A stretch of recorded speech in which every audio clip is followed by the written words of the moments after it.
Israel के कई शहरों में हमले जारी। तल अवीव में सायरन बजने लगे।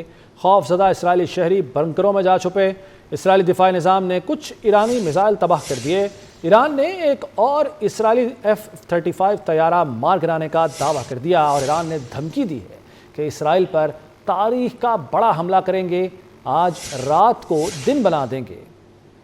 इसी पर बात करते हैं। दवाई तजज़ियाकार अहमद सईद मिन्हाज साहब हमारे साथ मौजूद हैं। बहुत शुक्रिया आपका वक्त देने के लिए अहमद सईद साहब। सर, जैसे कि ईरान ने धमकी दी है कि तारीख का बड़ा हमला वो इसराइल पर करने जा रहे हैं और जो भी माजी करीब की तारीख है वो गवाह है इस बात की कि जो ईरान स्ट्रेटजी अपनाए हुए वो बड़ी कारगर भी है और इसराइल खौफ का शिकार भी है। तो इस वक्त आप इस धमकी के बाद समझते हैं कि एक बड़ा और कारामद हमला करने जा रहा है ईरान और इसका इम्पैक्ट क्या होगा? जी बिल्कुल, काफी इवॉल्विंग सिचुएशन है और दुनिया पिछले 4 दिनों से जो ईरान के मुतालिक ओपिनियन लिए हुए थी वो टोटली जो है वो उसको टेंजेंट 180 डिग्री अपोजिट हुआ उसका। यानी ईरान ने अपनी पिछले तकरीबन 2-3 दहाइयों से जब से इसराइल उसको डायरेक्ट थ्रेट कर रहा था तो उसने अपने मिसाइल सिस्टम को इतने सेफ तरीके से मुख्तलिफ जगहों पर फैला रखा था कि इसराइल भी शायद उस तरह से नहीं तवक्को कर रहा था कि इतनी जो है मुख्तलिफ जगहों में फैलाया हुआ होगा और तमाम चीजें जो है वो सेकंड स्ट्राइक के काबिल नहीं रहेंगे। तो लिहाजा सेकंड, थर्ड, फोर्थ स्ट्राइक और आज की रात जो है जिसे वो कह रहे हैं कि वो रात को जो है वो दिन बना देंगे, मैं समझता हूँ कि इसराइल के लिए और खास करके और इस खित्ते के लिए आमतौर पर बहुत ज्यादा खतरनाक साबित हो सकता है, क्योंकि नेतन्याहू ने जो है भी थ्रेट किया है कि अगर इस तरह का हमला हुआ तो फिर वो न्यूक्लियर ऑप्शन पे जा सकता है। तो अगर न्यूक्लियर प्ले होता है और पाकिस्तान के इतने करीब और फिर मशरक़ वस्ता के अंदर तो फिर एक न्यूक्लियर वॉर का जो है ना शख्साना बन सकता है और थर्ड वर्ल्ड वॉर जो है फिर अमेरिकन और सारे P5 कंट्रीज उसके अंदर आ सकते हैं। तो लिहाजा ईरान वन फॉर ऑल अपनी सोवरेनिटी और जो सालमियत के ऊपर और फिर पर्शियन एम्पायर से वो एक लीड लेता है अपनी एक जो ग्रेट पावर स्टेटस जो उसका माजी में रहा है, तो जो ईरान ने इससे पहले भी दिखाया वो करके दिखाया है। तो अगर आज की रात वो कोई नाकाबिले बर्दाश्त या अनबिलीवेबल किस्म का बड़ा मिसाइल हमला करता है कि जिससे वाकई जो है उसकी एग्जिस्टेंस को खतरा लाक होता है इसराइल के, तो things can turn into very unexpected kind of जो है वो सिचुएशन के अंदर कि जिसमें ना सिर्फ मिडल ईस्ट बल्कि सारी दुनिया उस पर इनगल्फ हो सकती है और स्पेशली सबसे पहले साउथ एशिया। तो अल्लाह रहम करे और मैं समझता हूँ कि पाकिस्तान के आर्म फोर्सेस ऑलरेडी बॉर्डर्स पे चुकन्ना है, स्पेशली वेस्टर्न बॉर्डर पे, जबकि ईस्टर्न बॉर्डर पे हम देख रहे हैं कि जो प्रोपेगेंडा वॉरफेयर पूरी तरीके से आर्टिफिशियल इंटेलिजेंस और साइबर के हमले और उस तरह की चीजें जारी हैं।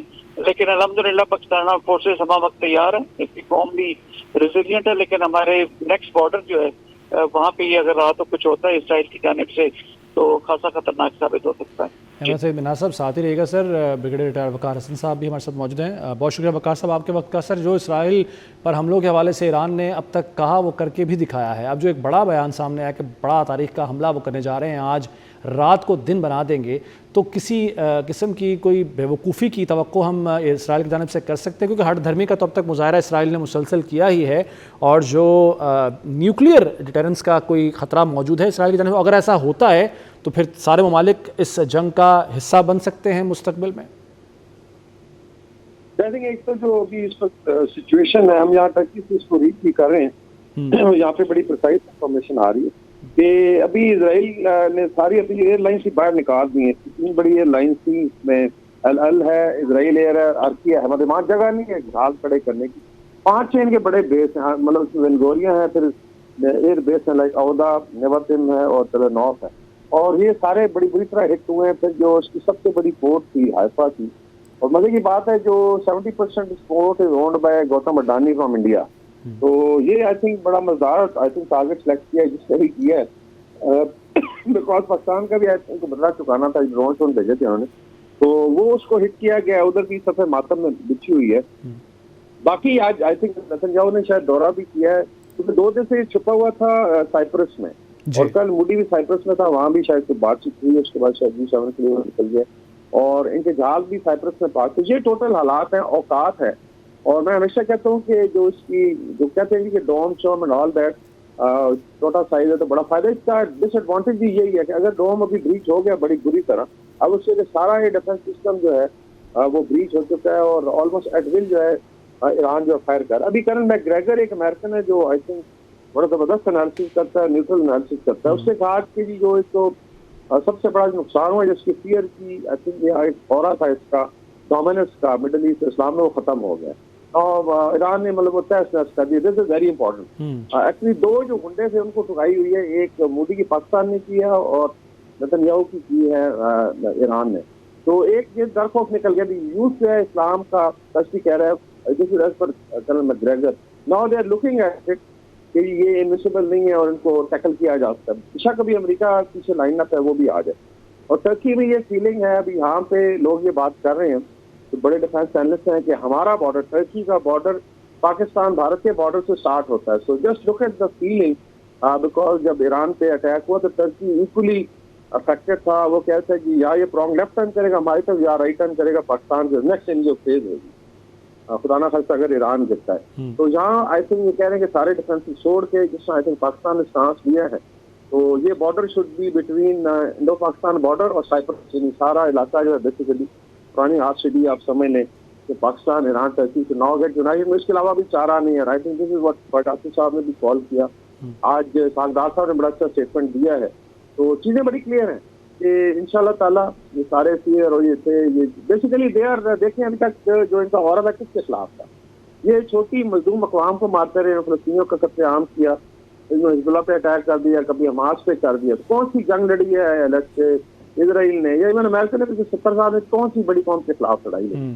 तो ये अभी बबल फट चुका है और ये धमकियां इस चीज की। बाकी ये है कि अभी 50,000 तो बंदे इनके जो बाहर गए थे इसराइल के, इंक्लूडिंग रिजर्विस्ट, वापस नहीं आ सकते क्योंकि फ्लाइट अवेलेबल नहीं है। और ईरान का भी कर्नल मैकग्रेगर की असेसमेंट थी कि अभी तक उन्होंने मिक्स फायरिंग की है, पुराने मिसाइल और कुछ नए मिसाइल, जिसमें फतह सिस्टम भी उनका फतह वन, इंटरेस्टिंगली फतह वन हमारे पास भी है, उनके पास ये भी एक कॉम्बिनेलिटी है कि एक ही नाम है मिसाइल का। और अभी मेरे ख्याल खैबर शिकन ऑपरेशन जो मेरे ख्याल में तो कल से शुरू हो गया था, शायद उसकी आपको जल्दी नजर आएगी। जो बात हो रही है ईरान की कि आज तारे चढ़ जाएंगे, मतलब सूरज चढ़ जाएगा आज। तो अगर खैबर शिकन आता है तो मेरे ख्याल ये मैक 10 स्पीड से आई थिंक ऑपरेट करता है और डाउन से इसको रोक नहीं सकता। और इसराइल का बहुत ज्यादा नुकसान इंस्टॉलेशन था इसमें। आई थिंक 2 सीनियर कमांडर के मारे जाने की खबरें सोशल मीडिया, लेकिन इनका नेवल चीफ और ब्रिगेड चीफ की भी आ रही है। तो बाकी देखें हमेशा इसका भारत है, शिकस्त खा के भी ये फिर खड़े हो जाता है इनका मीडिया, ये वही वाली बात है। They are been dented very badly. बाकी न्यूक्लियर जाना है तो देखें न्यूक्लियर तो फिर पाकिस्तान को भी रोक देंगे, पूरी दुनिया तबाह हो जाएगी। फॉर दिस मेरे मुंह से कुछ निकलेगा, नेतन्याहू के पीछे पूरी दुनिया को उन्होंने तबाह करना है, तो लेट्स इट बी, लोग यही कह रहे हैं। But I don't think so. इसमें रशिया चाइना का बहुत बड़ा स्टेक है, फिर पाकिस्तान ईरान टर्की अभी ऑलमोस्ट अलाइन है। और I am sure middle east भी देख रहा होगा, तो अगर खुदा ना खास्ता कोई न्यूक्लियर स्ट्राइक होती है तो फिर तो समझने के पूरा मिडिल ईस्ट गया। और इसमें हमारी होली प्लेसेस हैं, इसमें ईरान में, इराक में होली प्लेसेस हैं, मक्का मदीना है। तो आपके साल में दुनिया इतना जाने दी